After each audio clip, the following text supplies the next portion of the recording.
სქროლვის სამსახურს თან იწერთ. სქროლვის სამსახურს ვინ უხელმძღვანელებს ბატონო ალექსანდრე?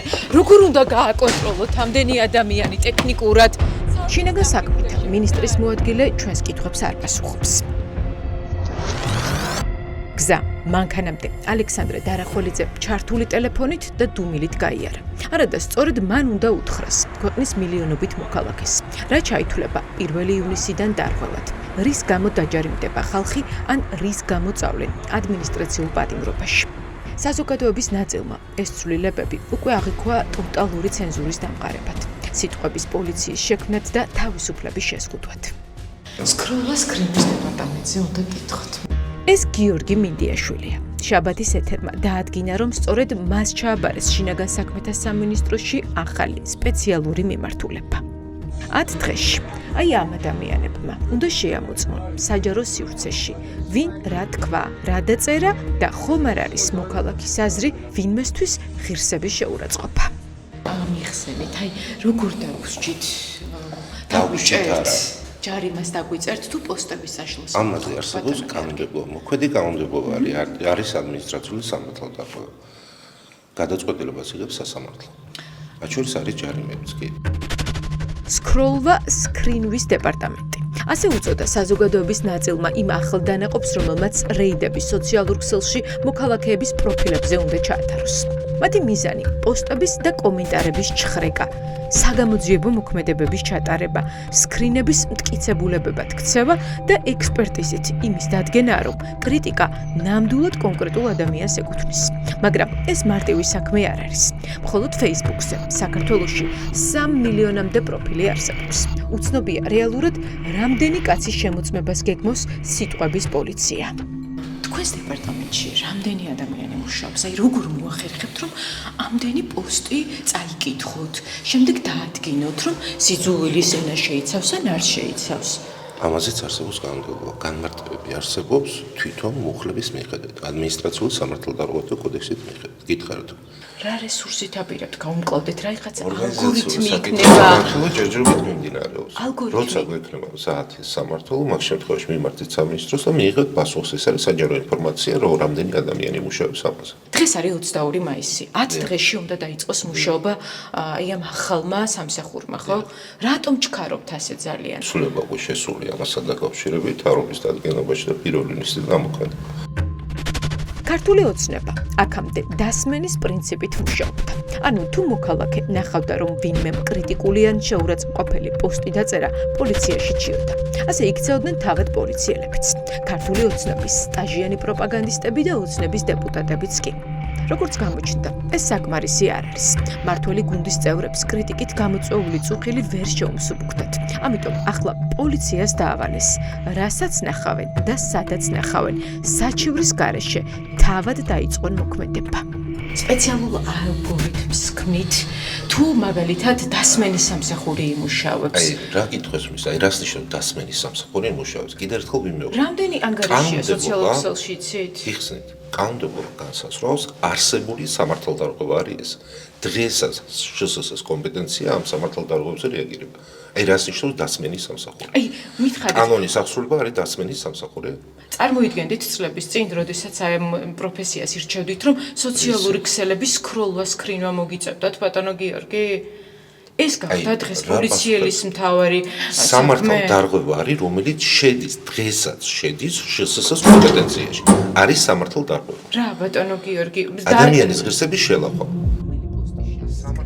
რა ჩაითვლება ღირსების შელახვად და სად გადის ზღვარი? საქართველოს კონსტიტუციით საქართველოს მოქალაქეებისთვის მინიჭებულ გამოხატვის თავისუფლებასა და დაანონსებულ შეზღუდვებს შორის. როგორ კლასიფიცირდება წყევლა, გინება, ლანძღვა და კრიტიკა? ჩვენ ახლა გვაინტერესებს, რა შემთხვევაში დაისჯებიან ადამიანები და რა სასჯელისთვის უნდა მოემზადონ? ღირსების შელახვად, აი მაგალითად რომელი სიტყვის გამოყენება ისჯება? აი როგორ გითხათ ახლა რომელი სიტყვის გამოყენება არსებობს? ამაზე კიდევ ერთხელ მეორე. აი რას მეკითხებით ახლა? აი იცით რას რომელია გეკითხებით? უცენზურო სიტყვა, რომელია სალანძღავი სიტყვა, მაგას მე ჩამოგითხოვო. ხო და მიგვითხარით, აი რომელი სიტყვა არ უნდა გამოიყენონ ადამიანებმა. იქნებ გამიშვათ. ძალიან გთხოვთ, აი მიპასუხეთ. რას აკეთებთ, რას დამაკვირდეთ ამ ლუჩერტი ამიხსა. ვინ არის გიორგი მიდიაშვილი? ადამიანის უფლებათა დაცვის დეპარტამენტში ის 2024 წლიდან მუშაობს. მანამდე მიდიაშვილი პერსონალურ მონაცემთა დაცვის და სახელმწიფო ინსპექტორის აპარატში მუშაობდა. შინაგან საქმეთა სამინისტროს ყოფილი თანამშრომლები გაუგნებული დარჩნენ, როცა შეიტყვეს, რომ ადამიანის უფლებების დაცვაზე პასუხისმგებელ სამსახურს სქროლვა სკრინვის სამუშაოები ჩააბარეს. ეს ტრაგედია, ანუ ეს ძალიან რთული საყურებელია და აი ჩემთვისაც ძალიან რთული საყურებელია, იმიტომ რომ მე ამ დეპარტამენტში მუშაობდი და ეს დეპარტამენტი იცავდა ბავშვებს, იცავდა ოჯახსავალდობის მსხვერპლებს, იცავდა უმცირესობების წარმომადგენლებს, ეთნიკურ უმცირესობებს, სხვა ჯგუფებს, როდესაც მათ ეს ჭირდებოდათ და ამ დეპარტამენტის გადაქცევა უნდათ ხელისუფლების კრიტიკული აზრისაგან დაცვის დეპარტამენტად, ნუ რაც არის გაუგონარი რამ. გონდა თოვორაია ამბობს, რომ ახალი ინიციატივა პირველ რიგში თავად პოლიციის რეპუტაციას ანადგურებს. თუმცა ყველაზე დიდი დარტყმის ქვეშ კობახიძემ დინარაძემ მაინც ის დეპარტამენტი ჩააყენა, რომელიც წლების განმავლობაში ყველაზე მოწყვლად ჯგუფებს იცავდა. როგორც ჩანს, შეწუხდნენ ოჯახის წევრებიც და ეს ვფიქრობ, აი ამისი გამოძახილია, რომ მათთვის არის ძალიან დიდი დისკომფორტი ამდენი ნეგატიური კომენტარების, ნეგატიური მოსაზრებების მიღება, როგორც ჩანს ეს ტალღა გაიზარდა მათ მიმართ. ლინგვისტი დაჯდება იმ სამსახურში, გამომძიებელი ძალიან მარტივი, ანუ არავით არის ლინგვისტი, არავით არის კვალიფიციური იურისტი, ამას არ სჭირდება. კონკრეტულ სახელს და გვარს აიღებენ, აი ეს კონკრეტული სახელი და გვარი არ მოგწონს, აბა ეხლა რა შეიძლება გავაკეთოთ? მის პოსტებს დაათვალიერებენ, მის მიერ გამოწყვილებას დაათვალიერებენ და არქმევენ იმ სახელს, რომელსაც უნდათ. იტყვიან, რომ ეს არის სიძულვილის ენა, ეს არ არის სიძულვილის ენა და აი ესე მოხდება გადაწყვეტილების მიღება, ისე როგორც ხდება დღეს, რა ვიცი, სისხლის სამართლის საქმეებზე, ხო? საქართველოს მოქალაქეების დიდმა ნაწილმა საერთოდ არ იცის, რა რეალობაში მოუწევს ცხოვრება რამდენიმე დღეში. ნაწილს გონია, რომ პოლიტიკა მას არ ეხება. ზოგიერთი კი თავს უკვე აჩვევს თვითცენზურას. რას ვიზავთ, ძალიან ბევრი საშენება ხდება, ეგეც ერთ-ერთი მათგანი არის. ყველაზე ხშირად რაზე აფიქსირებთ საკუთარ პოზიციას? პოლიტიკურ საკითხებს ვეხები ძირითადად. აი პოლიტიკოსების ფოტოებზე გაგიკეთებიათ კომენტარი? ხშირ შემთხვევაში კი. მიკეთები. შეიძლება ციხეში აღმოჩნდეთ, იცით? რავი, შეძლების და გვარად კულტურულად მივმართავ ამის შემდეგ, სხვა გზა არ არის. ის რომ სიძულვილი ცუდია, ამას ორი აზრი არ აქვს, მაგრამ ის რომ სახელმწიფოში ადამიანის თავისუფლება იზღუდება, ეგ მეორე უკიდურესობა. წარმოიდგინეთ, რომ მუშაობთ სამსახურში და თქვენ სამსახურში გამოყოფილია ადამიანი, რომელსაც ევალება თანამშრომლების სოციალური ქსელების შემოწმება.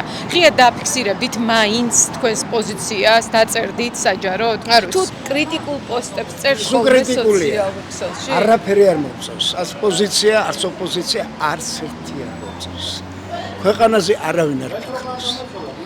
მალე რომ შეიძლება დაგიჭირონ ამის გამო გაიგეთ? დამეჭირონ ეხლა რა ვქნა ეხლა, რა ვთქვი ეხლა ისეთი რომ დამეჭირონ. არა, Facebook-ზე პოსტის გამო და კომენტარის ო, გამო შეიძლება მოგაცილოთ ეს.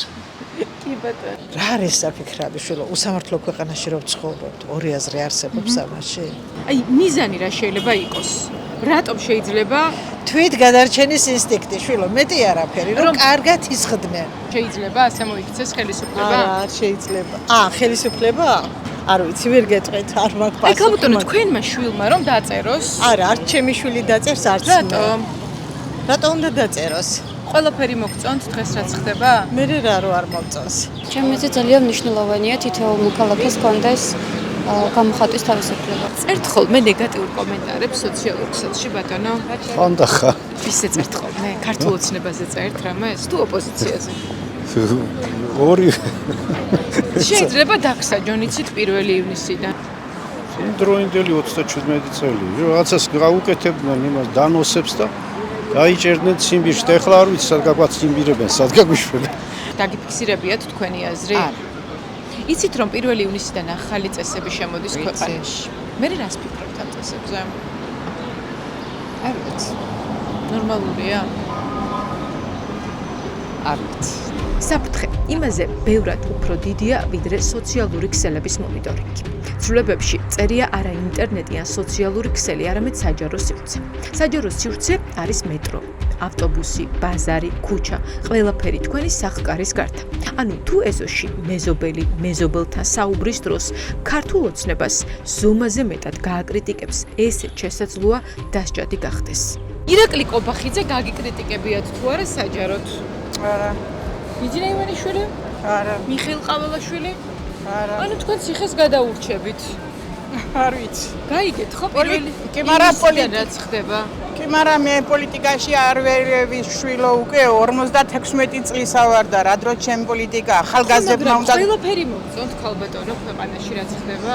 ჩემს ოჯახში არ ხდება რაც მე მინდა ის და ამხელა ქვეყანაში ახლა მე ვერ დავაწყობ ძალიან კარგად. მაგრამ ოჯახში თავისუფლად ხო საუბრობთ? ხო გამოხატავთ? კი, მაგრამ ad ვაპროს. იყო ყოველთვის ვთქვი, რომ არ თქვა ის, რაც არ უნდა თქვა. აი რა არ უნდა. აი, ნუ საერთოდ ზოგადად, აი ესეთი პიროვნება ვარ, ყოველთვის შემიძლია გავჩუმდე და არ თქვა, მაგრამ გულში მაქვს სათქმელი. მაგრამ აი თუ გაწუხებთ რაღაც არ მოგწონთ, რატომ არ აფიქსირებთ ამას საჯაროდ? რა ვიცი. იმიტომ რომ მე ქვეყანაში ვცხოვრობ და მივყვები იმ კანონს, რომელიც მოქმედია დღეს. თუ ეს კანონები ხალხის საწინააღმდეგოა? ნუ მე ვერ გამოვასწორებ. და თვითონ რატო არ ლაპარაკობენ კორექტულად? ნუ ეს უკვე იმათ საქმეა. იმათ ნუ ალბათ დებოდართულია, არ ვიცი. პოლიტიკაზე არ ლაპარაკობთ საჯაროდ? თქვენს გადარჩენილი ხართ ესე იგი. 1 ივნისიდან არ დაგიჭერენ. ხშირად აკრიტიკებთ ადამიანებს? საერთოდ არა. არავის არ აკრიტიკებთ. არა, იმიტომ რომ ყველაფერს ლამაზ თვალით უყურებ. ვის ინტერესებს ემსახურება ხალხის დაშინება? PR ტექნოლოგი თეონე ბაღდავაძე გვიხსნის, რომ ხელისუფლება ვერ უმკლავდება რეალურ პრობლემებს, ფასების ზრდას, სოციალურ, ეკონომიკურ და პოლიტიკურ კრიზისს და ამიტომ ყურადღების გადატანას ცდილობს. ქართული ოცნება ცდილობს, რომ ჩინეთის ინტერნეტ ცენზურის ეგრეთ წოდებული პატენტი ვერსია შექმნას. ამ ადამიანების მთავარი ამოცანა არის რამდენიმე, იმიტომ რომ ამ ტიპის ინიციატივებს არ აქვს ხოლმე ერთი მიზანი. პირველი ყველაზე მნიშვნელოვანი მიზანი არის ეგრეთ წოდებული დღის წესრიგის შექმნა და შეცვლა. იმიტომ რომ ქართული ოცნება ვერ უმკლავდება ვერცერთ პრობლემას, რომელიც მის წინაშე ბაღდავაძე გვეუბნება, რომ გაუგებრობა შიშს ქმნის და ეს ფაქტორი ადამიანებს აიძულებს თვითკონტროლი დაიწყონ. სტრატეგია დგას შემდეგ მოცემულობაზე. პირველ რიგში არის დეზორიენტაცია, ანუ ჩვენი დაბნევა, იმიტომ რომ რაც უფრო გაუგებარი იქნება ის მონიტორინგის სისტემა და ის შედეგები, რაც ამ მონიტორინგს შეიძლება მოყვეს, მით უფრო დეზორიენტირებულები არიან ადამიანები. თუმცა ქართულ ოცნებას არ სურს ერთი რამის გააზრება, რომ ეს უკმაყოფილება, რომელიც სოციალურ ქსელებში არსებობს, არსად არ წავა და შეიძლება მათთვის ეს კატალიზატორიც კი აღმოჩნდეს, იმიტომ რომ ადამიანებს ბოლის გამოშვების ერთადერთი გზა ჰქონდათ სოციალური პროტესტი. სად წავა საზოგადოებრივი ბრაზი? შეზღუდვებმა შესაძლოა უფრო დიდი აფეთქება გამოიწვიოს. ხალხი სახლებიდან გამოვიდეს და კლავიატურით პროტესტსაც ქუჩა არჩიოს. ქართველს ურჩევდი მე დღეს ერთ რამეს გამოასწორებს მჯერა რაწყობას, რომ მოუფრთხილდნენ ყველა ერთმანეთს, ნუ აყენებენ შეურაცხყოფას. გთხოვთ დაუკვირდეთ კარგად ამას ღრმას და ნუ დაუწყებთ ფიქრს გართულებას. 3 წერტილი სიმწყეს განსაზღვრავს, 300 კი მიმართულებას. კონკრეტული სახელები და სამიზნეები ქართულ ოცნებას რომ უკვე შერჩეული ყავს, ამას Facebook მომხმარებლები ტროლ ბოტების გააქტიურებითაც ხვდებიან. ერთ-ერთი კოტე ყუბანეიშვილია. მისი სატირა ძალაუფლების მქონეებს არაერთხელ გამოუცდიათ საკუთარ თავსა. ამიტომ დიდი ალბათობით 1 ივნისიდან ყუბანეიშვილის შემოქმედება შინაგან საქმეთა სამინისტროს მსქროლავების დაკვირვების ქვეშ იქნება. ნებისმიერი რეჟიმი, იმიტომ აქვია რეჟიმი, რომ სიტყვის თავისუფლებას ებრძვის, იმიტომ რომ სიტყვის თავისუფლება არის ყველაზე დიდი საშიშროება, მაგრამ სამწუხარო იცით რა არის? აი მაგალითად ეხლა მე დავწერე რაღაცა რა, ლექსი.